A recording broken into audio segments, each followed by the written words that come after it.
Değerli xanımlarımız, hörmətli müştərilərimiz, belə pambıqdan şalvarlarımız gəlib, şləks şalvarlardır. 42, 44, 46, 48 bədən aralığındadır.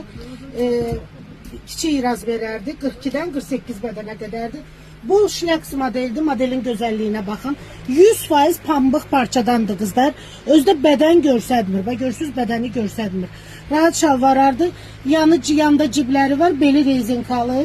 Bax belə rahat şləks şalvarlardır, bunlara uyğun mağazamızda koftalarımız da çoxdur. 42-48 bədən. Qara rəngi də var, bax belə qara rəngi var, hamının sevimli rəngi.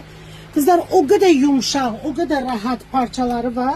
Əsil yay aylarında giymək üçün, isti günlərdə giymək üçün. Xaki rəngi, xakin gözəlliyinə baxın. Rahat şalvarlar. Belə bir rəngi var, maloçin rəngi, belə süd rəngi. Çox qəşəng rəngdir bu da. Sonra hamısına uyğun istəsəniz mağazamızda koftalar da var. Şokolad rəngi, belə kariçin rəngi. Çox qəşəng rəngdir bu da. Dəbli rəngdir və belə bej rəngidir, kətan rəngi, hamının sevimli rəngidir.